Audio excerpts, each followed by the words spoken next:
Welcome to Cosmic Current. This is Helane Lipson, and I'm here with my co-host, C.J. Miller, and we're teaming up to bring you news, opinion, and wisdom from the latest waves of information entering our collective consciousness at this time. Hey, C.J. Hey, hi, Helane. Hello, everyone. I am C.J. Miller, and today we have a very special guest with us. We have Inelia Benz, and no doubt many of our listeners have heard of Inelia and know some of her story, so I'll keep this intro brief. Inelia came into this life directly from Source with no previous human life experience. Her purpose? To raise the vibrational level of the planet. In 2010, Inelia was given a message from Source to go public. As a means of doing so, Inelia founded the website Ascension101.com.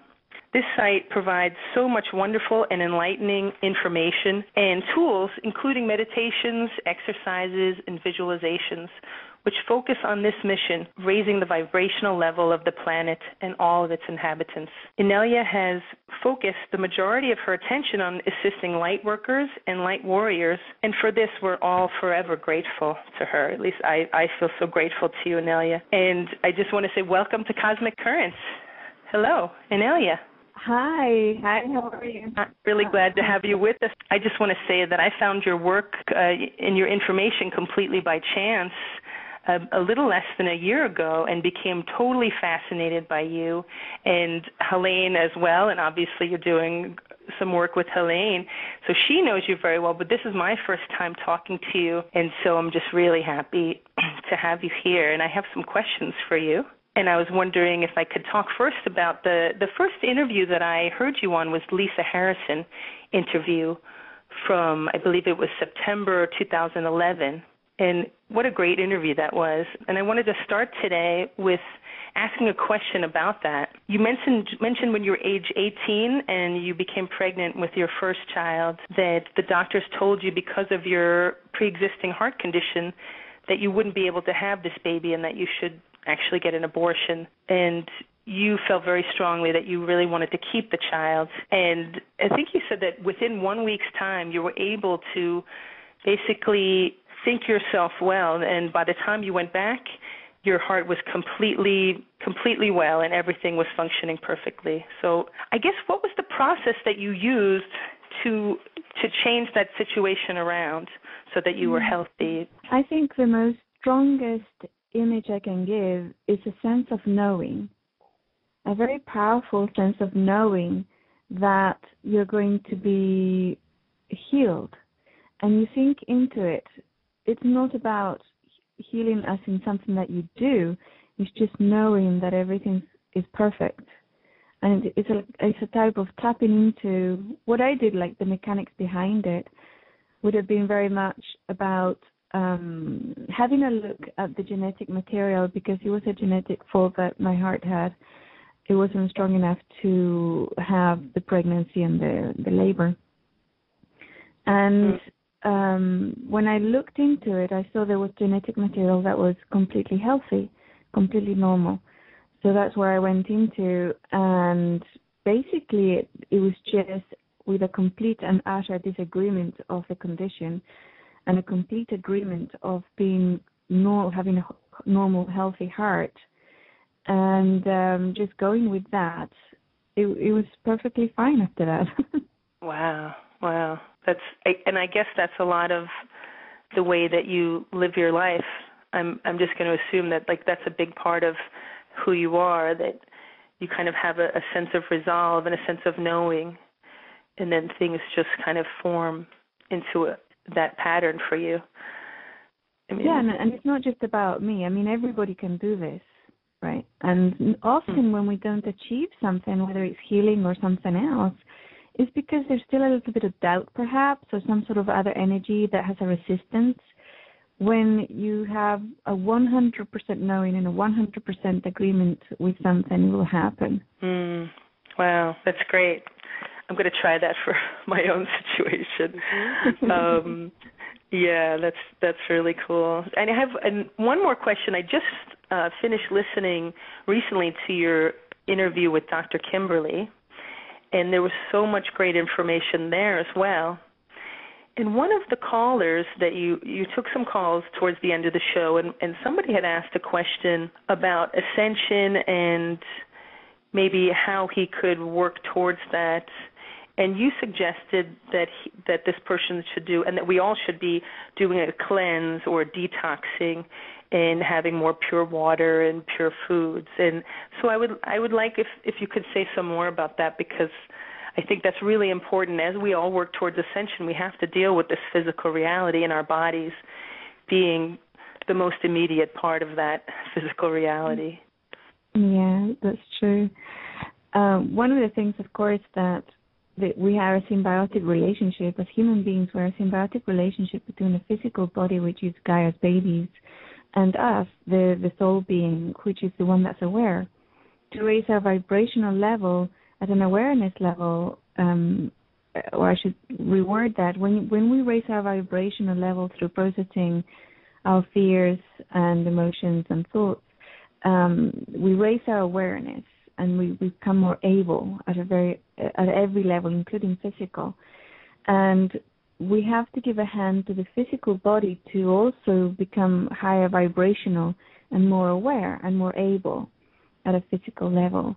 And we do that indeed by ingesting higher vibrational foods, live foods, and non-toxic foods, or at least minimizing the toxicity of our foods, because sometimes it's really quite hard and impossible to eliminate all toxins. Mm-hmm. And our physical bodies are designed to eliminate toxins, but not the amounts that we're putting into them right now. So, having organic foods, eliminating fluoride from our water, and basically really listening to our body to see, can I take this in? Is it too toxic, or is it okay to ingest this right now? And even if we haven't got much choice and all the foods that we're having are very thick, very low vibrational, we can at least hold them in our hands and infuse them with light and love, source energy, before we ingest. Yeah, that's beautiful. I have actually been doing that a lot lately, and trying not to feel bad that if I don't always have organic. I think that's for a lot of environmentally concerned people who've maybe been into organics for a while, as I have, that's always been important to me, but sometimes I can't get them. And I think that's really key, to bless the food, and as you're putting your energy into it and knowing that that's going to transmute it and change it. And as you said before, like having no doubt, having 100% belief, that's really key. So thank you for explaining that. And I know that Helane wanted to bring up a question that she had. I don't know if, are you there, Helane? Oh, okay. So it seems that Helene's phone is fading out a little bit, but I actually know what her question is. This is also dealing with the same interview with Dr. Kimberly and regarding ascension. And you said this a couple of times in the interview, first kind of early on, and then later a caller asked about it, and it was about the higher self and about asking for your higher self to incarnate into your present physical body. I was almost, for a minute I was almost, I didn't hear that, but yes, for a minute I've had some trouble with my connection in this show. But I'm so glad you asked that. I'm so glad you asked that, because I've wanted to know that myself. Right, yes, definitely. One of the things we can do, and I think the person, again, will have that knowing, right, that is to bring in the high vibration, what we feel as our higher self, fully into a physical existence, a physical body. This will have two results. One of them is that it will give the physical body a hand in its own ascension because it has to meet the higher self at a very high vibrational level. Mm-hmm. And the other one, it will address any qualms or firewalls, programs, or anything like that doesn't allow us as an individual to become fully empowered at a physicality sense, right, in a physical level. And I talk about the physical level rather than the 3D because we have moved out of the 3D already. It's just that the illusion of having a 3D has to be in place in order to have a gradual, non-shocking movement into a more empowered reality. But the more empowered reality, or what might be, some people might call the fifth dimension or fourth dimension or some other dimension, it's also physicality. It's just a more subtle, more pliable physicality that we have the ability to create at a very conscious level rather than unconscious level. Wow. We just ask. We say, higher self, can you incarnate into and ask for guides for help? And does it happen? So we see it happen gradually, or could it happen right away? Yeah, the intention has to be there, and it's a request type. I suppose you could ask permission from your higher self. That would be a good way to go if you don't feel empowered enough to basically tell your higher self to come in. And with regards to how you feel it, depends very much on the person, and if there's any issues about feeling trapped here or anything like that, how they would feel the incarnating of their higher self into their physical body. Sometimes it happens right away, and they go, "Wow!" They become that higher self at a physical level immediately. Often, though, it's a more gradual, and having to remind oneself that day our higher self will incarnate that bit more, so like 1% or 20% or 50% more than the day before, and really feeling for it and really knowing that it's happening.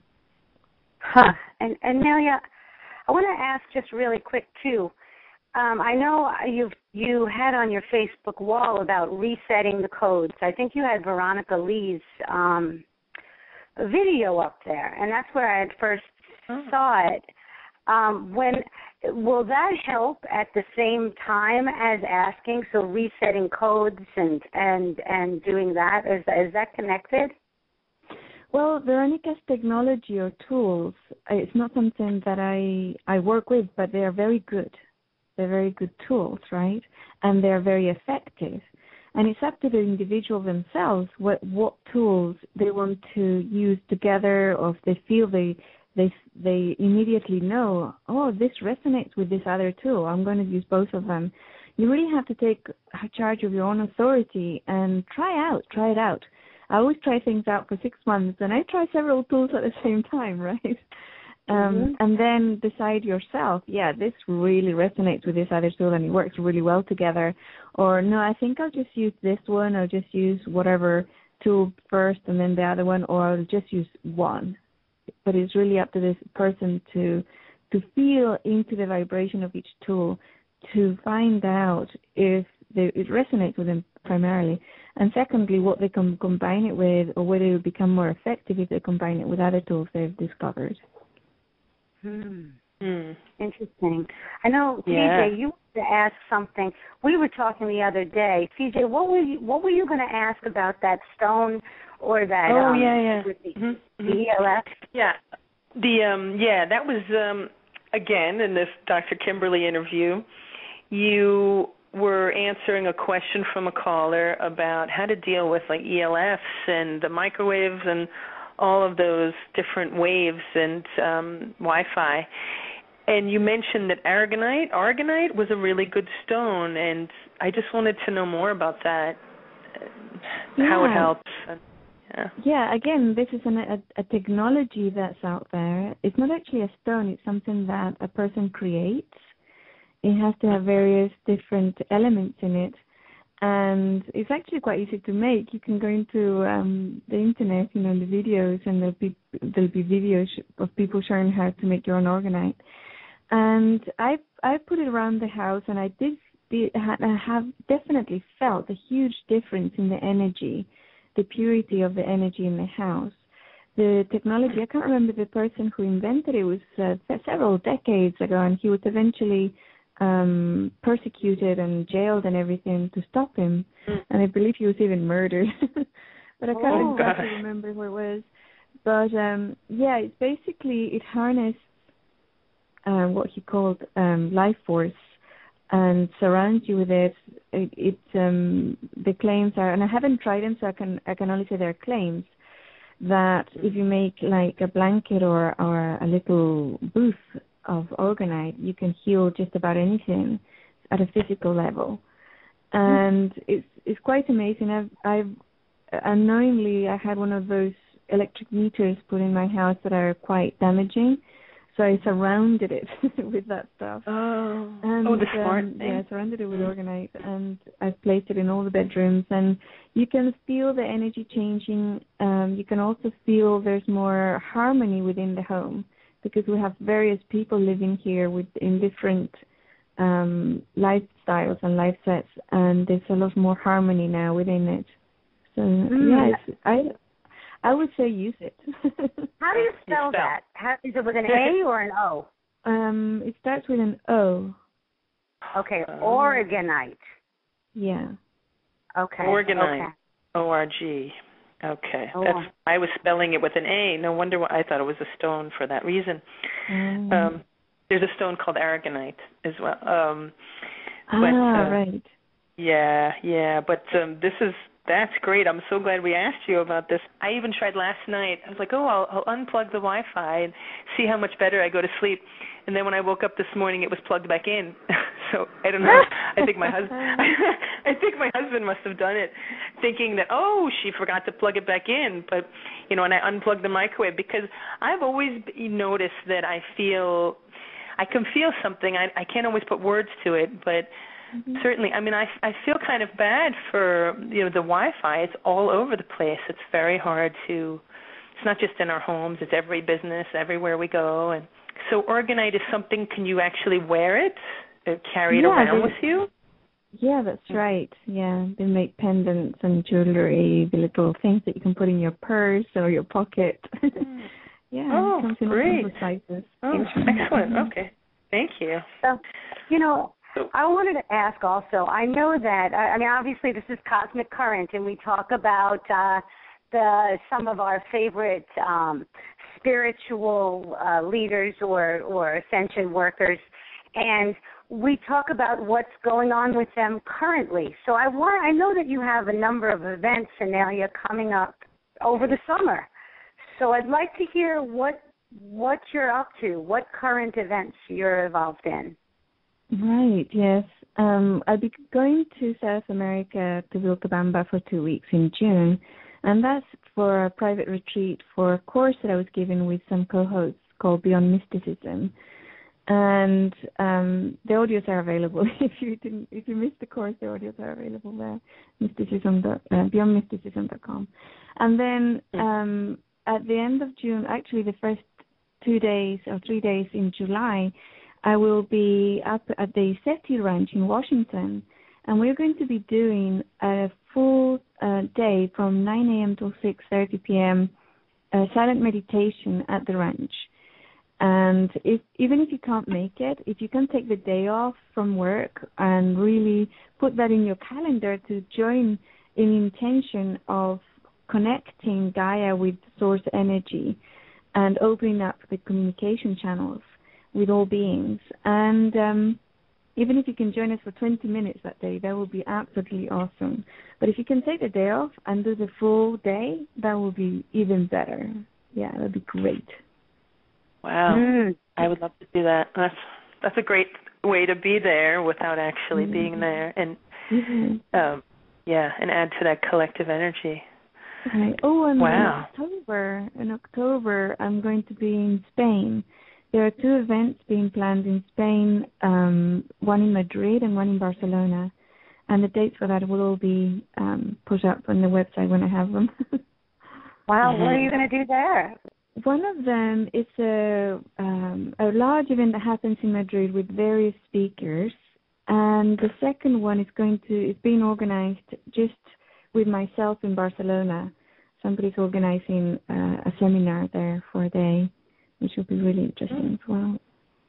And could anybody just tap in? Like, in other words, I saw in the in Lucia Renee's Beyond Mysticism website, anybody could just sign up for the teleseminar or to join into the circle. Is that right?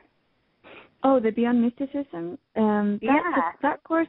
It was a course that we were giving, and the course is coming to an end in June. However, the audios, anybody can listen to the audios, and those are available there all the time. So if you have missed the course, you can tap into it and listen to all the material. And there's also a really good resources material page there that you can tap into and have a look. It's an enormous amount of really good information right there. So there was like a period of time where you were almost doing light warrior work. Not that you're a light warrior, but that is what you were doing with her. There were some videos way back. I haven't when I went to look for that again, I hadn't seen it. But is that that is something? Was that a couple of years back before you came out and let yourself be known? Is that what you were doing? Well, I've been working at a mystical level for my entire life. Most of my work has been in that area, right? It's really connecting at different levels, etheric levels, astral levels, telepathic levels, or energy work. Working on the planet, locations with people, situations, and that's very much not something that it's about. It was really like playing the field or managing the field to make the whole thing start working better at a vibrational level. Also part of raising the vibrational level of the planet, but not something that is the main focus of when I was asked to go public. It was basically to really talk about and to empower individuals to do the work themselves, what they can do themselves in order to raise their personal vibrational level and thus raising the collective level. The other work, the mystical work, has been very much sometimes could be qualified as warrior, right? Battles and things like that. And they were going on most of my life until I think they ended late last year. Was it August? I think it was about the summer last year when we shifted paradigm completely. And yes, it was last summer. And then we are now in the new paradigm where battle no longer resonates here. It's not something that is compatible with the new paradigm. We don't go into battle. We don't have winners and losers.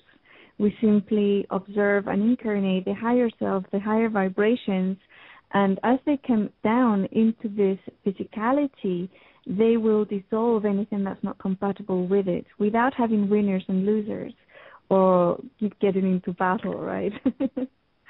Wow. Interesting. Wow. CJ, you were saying to me earlier, again, about that Lisa Harrison video about something that happened last August. And we were talking about that. What were you saying? Just right in line with what Inelia was just saying right now. Sure. Exactly. Well, I believe the interview was in September of 2011 with Lisa Harrison. And you were referring to the August that had just happened, so like August, the summer of 2011. You were saying that a shift had occurred where people that did not want to become aware or, I guess, go through this ascension process were going to stay in the 3D, and that those who were becoming aware were moving on to, you didn't even talk in a dimensional level, but you were saying that there was basically a split into the two Earths at that point that had occurred. And I was wondering where we are now in that process. Yeah. 1 year later, I guess. Right. Well, it is very much a reality, and the shift, the physical shift of people who are asleep and people who are awakened and want to and are more empowered, is becoming more and more obvious to everybody as in their daily life. And basically what it means, the thing is, the physical split as in, okay, let's end all wars today, for example, right, on our level, or let's just enslave the entire planet, being the other viewpoint. It's happening very gradually. It's going to take a couple of generations, 2 or 3 generations. We could do it in one if we really pushed it and worked really hard at making our vibrations higher and higher. But it's a choice that it's still up in the air, because there's still possibilities that a majority of people might want to do it really quickly, basically from both camps, because there are lots of light workers, for example, who are extremely tired of the entire thing and want it to end and just get on with a new paradigm, right? Mm-hmm. And then there's a lot of what we might call dark workers who are also wanting for it to happen really quickly and suddenly and shockingly, so they can take as many people with them as possible. Sure. Because the longer they wait, the more people they lose, right? Because more people are waking up as time goes by. However, Gaia wants the very, very slow transition, because her interest is in our physicality, is in our physical bodies. Those are her children. The beings that incarnated into her physical bodies are very much collaborators with her on about, the reality, even her existence at a physical level. Because Gaia, of course, also exists in many dimensions, and there's some dimensions where she exists where she's not physical, right? And so her physical existence is very much dependent on the entities that came in to incarnate at a physical level. And when we incarnate at a physical level here as a human being, then we become human. That's what makes a human being, the symbiotic relationship of both. So she wants a very gradual, slow process to happen that will take like a generation or two, because that gives a very gentle transition for her physical bodies. How can we help that? We can help by, like we were talking before, processing things within our physical bodies, blocks, programs, fears, or at a physical level, and also detoxify our physical bodies and really support them in their ascension process. Mm-hmm. Wow. You've also done some great, I know that I have done the meditation that you had, which was also on, I think you did it while you were in an interview, or you were actually doing a radio thing with Lucia Renee, where you did, people meditated together and kind of went into the future of seeing the world as perfectly healed and clean. And that was such a powerful, I don't remember the name of it exactly, but what a powerful and beautiful exercise that was. That was a public call. I don't think it was with Lucia. And I think it's the cleansing the human collective. Yes. Mm-hmm. Yeah. Cleansing the collective. Yeah. Is that something you would suggest? I mean, to just keep, the actual name of my business is called Whole Earth Healing, because I believe that it's a process of, like, to heal the earth, to really heal the planet, we also have to work on ourselves and heal the human collective and be more loving. And so I think for some people, especially environmentally concerned people, a lot of them can be so focused on the negative things, how much plastic is in the water, how many toxins there are, focused on the bad, the negative things to kind of bring it up to the light. But sometimes when we focus so much on the negativity, we're actually manifesting more of that. Mm-hmm. So I'm wondering, is doing more of these kind of timeline exercises, is that helpful? Or what else might you suggest for that? process for us to help Gaia more. Right. Well, Gaia doesn't need any help. She's perfectly fine. Okay. Right. She's already moved on. What she's doing is waiting for us. She's just waiting for us to join her so that we can co-create another physicality. And we're already doing that, but she's waiting. She wants the majority of her physical, the physical bodies, right, her babies, to join her. So she's very, very patiently waiting for us to do all the work at a physical level so that we can become aware of her other dimensions and become aware of her new location at a dimensional level, right? So these exercises are to help us join Gaia. These are more to get us so that we will be up to the trajectory or the timeline trajectory of where Gaia is now. Exactly. Exactly, yes. Wow. That makes me feel better, actually. Yes, there's a lot to be said about groups of people together working to ascend. Yes. A lot, and working in a collective. And CJ and I talk, a lot about a healing center. We talk about that and putting that together, haven't we, CJ? Yeah. Oh my gosh. Yeah.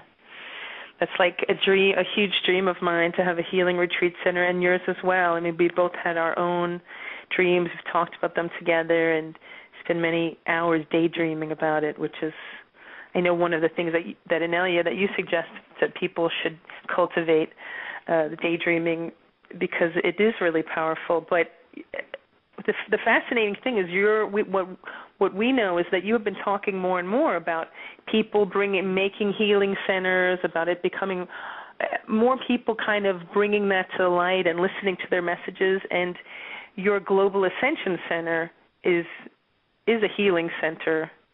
Right. It's not actually a healing center. It's a whole center. Basically, it is aligned. It's going to be aligned with healing centers around the planet, but it's in itself is not really a healing center.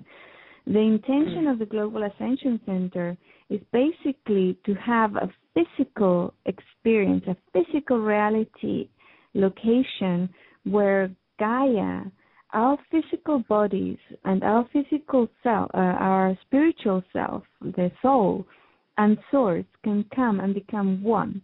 So the person can have an actual, what one might call reality experience of what that is like. And then that being placed in this particular region of the planet will then spread around the world. Do you mean to say there'll be more of these Global Ascension Centers around the world, or that the energy of that one place people will be able to replicate them, and they already are. And one of the amazing things that as soon as I sent out the call to make the Global Ascension Center a reality, which is a collaboration exercise. It's a co-creation exercise. It's not something that I'm going to provide for people like a savior or a guru. It's something that if a person wants it on the planet, they have to do the work and do it, right? They've got to have big part of the co-creation of it, and they can. It's an open invitation for everyone to do it, to join in and do it. And basically, there have been hundreds of emails coming in saying, this is exactly what I needed to hear in order to start my center. And the people are starting them in their homes, in their yards, in a piece of land that they had, and they've been thinking about it for years, and now they have been given the go-ahead to do. And, they're popping up all over the planet now. I wanted to ask, what kind of events or what would be happening at the your Global Ascension Center? What would people be doing there, actually? Our Global Ascension Center, not mine. Our Global Ascension Center. I love that because it is a co-creative experience. Exactly. It's for the human collective, and also it's part of the intention of becoming custodians of the planet at a physical level. And what's going to be happening is that we're going to start with a field, and people can come into the field and sit and meditate and have the intention and reconnect and do whatever they want in that sense, right?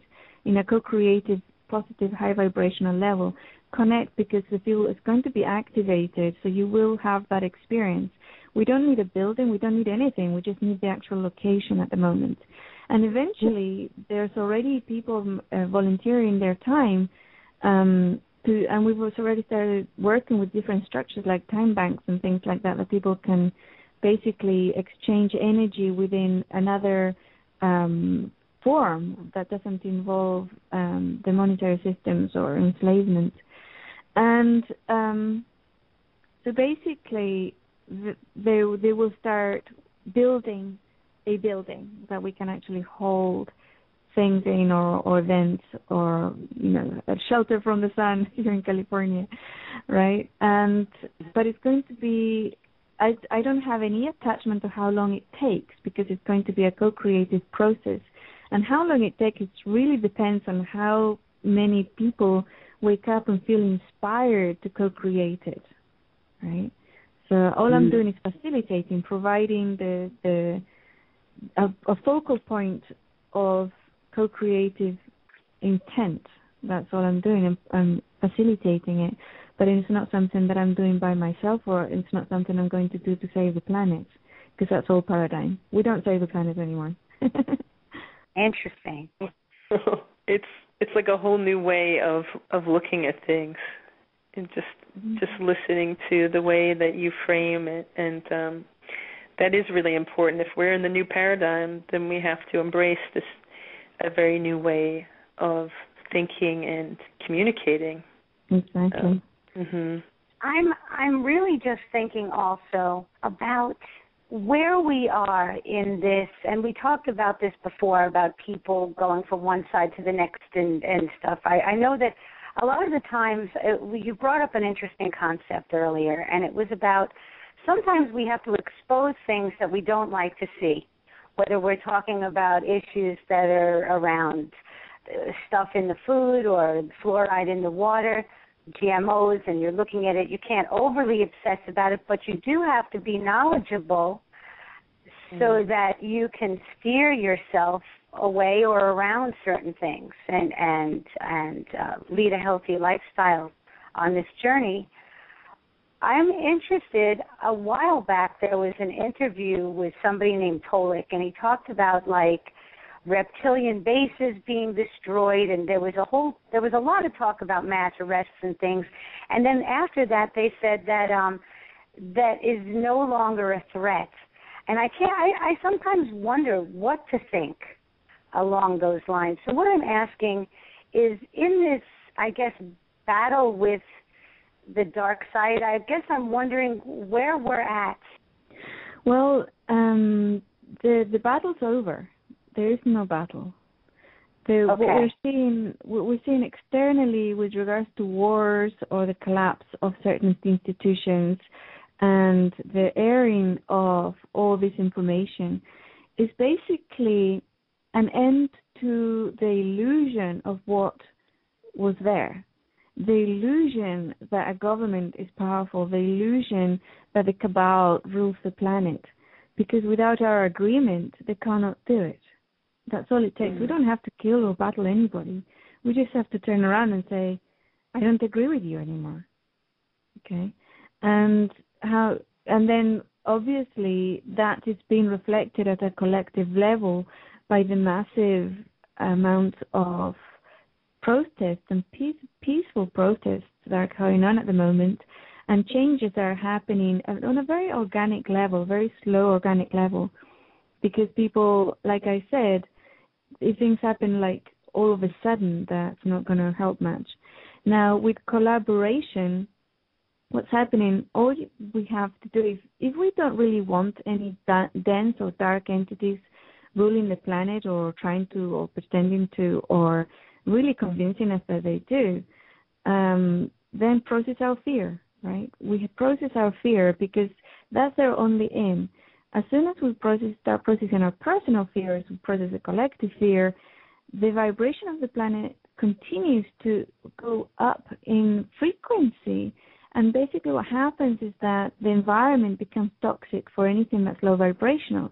It's actually very unpleasant for a low vibrational being to be around light. It burns them. So the higher the vibration, the more unpleasant it is and more toxic it is to those lower vibrational beings, which basically will then have to leave the planet. And they're living in droves. Yeah. That's nice. And it's that's so hopeful. And that makes me feel so good. Yeah, at the same time, because the change into the new paradigm is something that's happening gradually, that, like I've been mentioning several times, will take generations to complete, not to start, because we already started like decades ago, actually. But to complete, we need to, we are as a collective allowing the things to continue happening so that those who are asleep can continue to stay asleep until they die a natural death, right? Once they live out their natural projected life here, they then can go and incarnate somewhere more dense. But until then, there has to be an illusion of duality, light-dark experience. But anybody who doesn't agree with it, and anybody who decides that that's not the reality for them, will immediately move out of it. The other thing we have to really look at very carefully is the paradigm of the victim-aggressor cycle. When we agree with the victim-aggressor cycle, we are empowering that paradigm, that reality. So if you see a really horrible thing happening to somebody, or a child being murdered or something like that, really nasty things that can happen, and you feel really angry and you feel sorry for the poor victim is going to be stuck in as a victim role even more powerfully, because you're projecting that victimhood onto them. However, if you send them a source, light, and love, not your light and love, but source, so that source can tell them, look, you're a powerful, infinite being. You don't have to be in that cycle if you don't want to anymore. And if you do want to, you're going to have to move to another planet, another dimension, because you're no longer welcome to have that experience in my reality, right? And it's actually feels easier to say that to the aggressor than the victim, but they are, in fact, equal. They're in the same cycle. They're exactly the same cycle, and you can help liberate them both by moving away from feeling either angry at the aggressor or sorry for the victim, and simply look at them without judgment and allow Source to come through. You become a conduit for Source to infuse both of them with light, love, the divine energy consciousness. I know we are running out of time, but we're cutting it close. So before we close, I'd like to ask you, Inelia, if there's any kind of closing remarks or something you'd like to share with our listeners. Yes, the time-space, the linear time is accelerating at a tremendous level right now, and it's really important to do certain exercises so that you don't get swept away with stress and all sorts of sicknesses and things that might result if you don't listen and take time off, so to speak, or step out of linear time, which is basically what we need to do and learn how to do. And there's 3 little exercises you can do. One of them is to daydream. One of them is to do nothing for at least an hour, if you can, every day. And the other one is to meditate for at least 20 minutes. And there's information out there how to do all 3. So no excuses about, I don't know how to do that. It sounds so easy. It sounds so easy. You say daydream. And the funny thing is, we are taught that we're supposed to be always on the move. There's always something you're supposed to be doing. Don't just sit there. Don't daydream. And so we almost have a built-in guilt sometimes if we don't let that go around just sitting there and doing nothing. It's the exact opposite. Now you have permission. Good. It's something so many of us did when we were younger that we, the world has sucked us in, and we don't do that as much. So this is good. And I thank you so much, Inelia, for joining us on Cosmic Current. I know that anybody that wants to take a look at Inelia's work can take a look at www.ascension101.com. And I'm Helane Lipson, and thrilled that you were able to join us. I could be reached if you have any questions or have any comments at www.insightsbyhelane.com. And CJ, would you like to close it out? Yeah, thank you, Helane. I just want to give a very big thank you to Inelia for joining us today. And thank you. I feel very enlightened and very peaceful in talking to you. And so if anybody wants to contact me or check out my information, my website is wholeearthhealing.com. And I look forward to speaking to you all again next week. Have a beautiful day. Namaste. Namaste.